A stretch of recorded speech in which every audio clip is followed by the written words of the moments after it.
Hello guys, welcome back to my channel. How are you doing? I hope you are doing great. If you are new, my name is Lizzie. So today I bring the gist for you, so let's dive into it together. It is the first day of Black History Month and we're gonna start it off strong. Stitch this video with a Black history fact that not a lot of people... Okay, we gotta talk about Nanny of the Maroons. Unless you're Jamaican, you probably don't know about her, but you should, because she's probably one of the most badass women in the history of the Western Hemisphere. So the Maroons were people who had escaped from British slavery into the inland area of Jamaica, like the super mountainous area, and they had established their own towns, their own communities. And Nanny was a militia leader who was such an effective guerrilla fighter. She was so effective at beating away the British forces that there were legends that arose around her, like she could stop bullets with her hand, she could throw 100 spears at once. So what this means in practice is she was just like a really effective guerrilla leader that helped these people, these maroon people, keep their freedom from the British and their slavery. And today she is considered a national hero of Jamaica, and she appears on their $500 bill. Take a wild guess. Who would you say was the richest person to ever live? And I can tell you right now, it's not him or him, and it sure as hell ain't this dude. This is the richest man to ever live. His name is Mansa Musa, and he was a sultan of the Mali Empire in West Africa in the 14th century. Historians say that his net worth was so large that to this day, it is still completely indescribable. They average it out to be, in today's standards, about $400 billion. His kingdom was rich with salt, land, and a whole lot of gold. And his kingdom thrived thanks to his work of expanding trade throughout the region. It was reported that he never lost a single battle, and other territories around the Mali Empire willingly joined his empire because of the higher quality of life. He built schools, libraries, mosques, even helped Timbuktu to rise in culture and education. Badass dude. I'm actually going to take this in a slightly different direction. This is the Manitoba Legislative Building. It was officially opened July 15th, 1920. It is in this building that members of the Legislative Assembly, or MLAs, are elected officials that go in and work for the people. They speak on the parliamentary floor, they pass new laws, etc. Now, Canada is typically known for being a fairly progressive country, but keep in mind that not a single Black person had been elected to MLA in Manitoba's history until 2019. It was during the 2019 election that officially 3 Black people had won their elections and become MLAs in government. The first of the 3 elections to officially be called that night was this person, Uzoma Asagwara, my older sibling. My older sibling literally made Black history. Some things that you would not have without Black people. First of the dustpan, invented by Lloyd P. Ray. The ironing board, invented by Sarah Boone. Mop, invented by Thomas W. Stewart. Imagine going into an elevator without any doors. Thank Alexander Miles. Motherfuckers can't drive in Buffalo. I don't even know why we need traffic lights, but thank Garrett Morgan for that. And the gas mask. Love potato chips, don't y'all? Thank George Crumb. Alice Parker is the reason why you're not freezing in your fucking homes right now. She created the furnace for homes. They seem to always forget to mention Lewis Latimer when discussing the invention of the light bulb. Because without carbon filament, what the fuck could Thomas Edison do? Don't know how to drive a stick? Be happy that Richard Spikes created the automatic gear system. Got a pacemaker? Thank Otis Boykin for that. Dr. Charles Drew is just an all-around fucking genius. He was the first Black person ever awarded a doctorate at Columbia University. He's the reason why we have blood banks. Y'all love golf. Thank a Black man. Dr. George Grant invented the golf tee. The last being just music. We invented that or influenced that in some way too. Thank you. So if you're from Florida or even the South, you probably know the HBCU, Florida A&M University. So Florida Agricultural and Mechanical University used to have a law school in Tallahassee, which is the capital of Florida. So in the capital here in Tallahassee, FAMU had the first College of Law, and unfortunately, because it was a Black school, the legislator did not like that. And you know what they fucking did? They went to the school and took the books and started what is now known as FSU College of Law. That is where my fiance graduated, and he actually was the one that shared this history with me.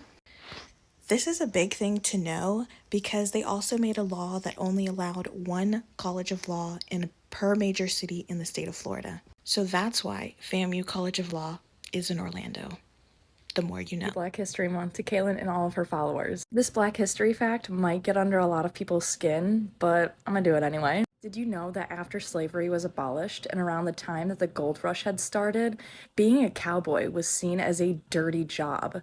So the original cowboys were black and brown men. Yep, you heard me correct. The first ever American cowboys were black and brown indigenous men. And did you also know that at least 40% of all cattle workers were black men? And an incalculable amount of the rest of the percentage of cowboys were Mexican men. These men were so good at their jobs that it was rumored that the white men that owned the stables that these cowboys worked on had rumored that these men had spiritual connections with this line of work, and that's why they were so good at it. It wasn't until after World War II that the Wild West started being romanticized. That meant that spaces such as a rodeo were starting to be controlled and overpopulated by cishet white men. This meant that openly gay riders, along with people of color, were disallowed in these settings and spaces and forced to reconstruct new settings and safe places for them to gather. At this point in time, the war had just ended, a lot of men were coming home, and that's when they started using the Wild Wild West as the new most famous thing of the mid-century and started putting a face of a white cis-het male on a cowboy. And I bet you to this day that if I said, imagine American cowboy in your head, this is the exact representation that you would probably think of. When in reality, this representation is far from the truth. So long story short, white men got really upset that men of color could do a job better than they ever could. They banished them, rebranded it, and then profited off of it. When in reality, the Wild Wild West would have never existed without men of color. Happy Black History. I'm always making videos about this, but I hope now people can get awareness because it's Black History Month. This is about music. I just want to give you an introduction. I'm a singer. We're going to be talking about queer black musicians in Black history. First, we have Sylvester. If you don't know about Sylvester, go sit down. Cause you make me feel. If you don't know that song, fuck off. Second is Ma Rainey. Third, we have a Little Richard. You ain't nothing but a hound dog. That's Big Mama Thornton. One of the pioneers of rock and roll, as much as all these people I'm mentioning. We have Sister Rosetta Tharpe, one of the greatest guitarists ever. Inspired so many rock musicians. And lastly, Labi or Sefer. I don't know if I pronounced that right. I know your Black history. I know your Black queer history. We've been around. We've existed. No. Without Big Mama Thornton. Born on December 11th, 1926, Sagittarius gang. Big Mama Thornton is the fat, black, queer mother of rock and roll. At its core, rock and roll has always been about self-expression and rebellion, and no one encompasses that more than an openly queer, cross-dressing woman with powerhouse vocals in the 1950s. History has tried to shrink her influence by allowing covers by Elvis and Janis Joplin to garner much greater acclaim. And the recent Elvis movie literally shrunk her, someone who was towering at 300 pounds at the height of her career, by casting someone much shorter and much smaller. Although she still gave an amazing performance, how much more powerful would it have been to see an actor who mirrored a woman of her stature assert their right to take up space on the big screen? In past and in present, Big Mama Thornton has been an intimidating and unapologetic force that the world still doesn't seem fully ready to embrace. But if she waited for the world to be ready for her, we wouldn't have the music, nor would we have had the other badass queer musicians that have evolved from her legacy. Go to them.us and read Big Mama Thornton Gave Me Permission to Exist by legendary Black lesbian poet Pamela Sneed to learn more about her impact. On December 8th, 1999, the U.S. government was found guilty of the assassination of Dr. Martin Luther King Jr. The jury trial awarded Dr. King's family $100, which they quickly donated to charity. They just wanted the U.S. government to be publicly accountable for the death of Dr. King. We all know the chill that the song Strange Fruit will send down your spine, especially if you are Black in America. We all know that Nina Simone sings the song, but the majority of us know that Billie Holiday is the original singer of that song. But I'm going to take it a step further. Strange Fruit was originally a poem written by a white Jewish American teacher from Bronx, New York, named Lewis Allen, which was his pseudonym for Abel Meeropol. The poem was originally called Bitter Fruit. Many other people did pick up the song to sing it, but originally Billie Holiday is who made it popular. Now, do remember that when Billie Holiday sang it, the FBI basically ruined her career after they threatened her to stop singing it, and she didn't. But when Mr. Meeropol was asked why did he write Strange Fruit, he said, and I quote, "I wrote Strange Fruit because I hate lynching, and I hate injustice, and I hate the people who perpetuate it." This was said in 1971. In 1656, the mixed-race daughter of an enslaved black woman and a white landowner named Elizabeth Key Grinstead successfully sued the legislative body of the colony of Virginia for her freedom and the freedom of her son. In court, she argued that because her father was a free man, she should also have been born free. At the time, the colonies followed English common law, which dictated that children would follow their father's social status, meaning that if your father was free, you should also be free.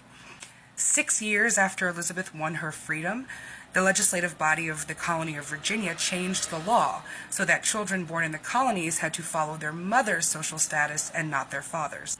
They did this because they knew that mixed-race children born in the colonies were being born to black women who were raped by white men. The standard model and practice of EMS services was put in place and originated from black people. Let me explain. Before regular, and now we know EMS services today, bedside manner, life-saving emergency care and first aid to sick, dying, and also critically injured and ill people was not a thing whatsoever before paramedics became a thing, okay?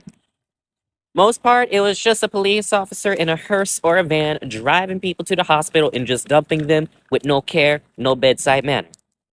Until the Freedom House Ambulance Service came along, an all-black paramedic team that was in Pittsburgh ran from the mid-1960s, mid-1970s, performing emergency first aid, critical care, transport, everything that modern EMS do today.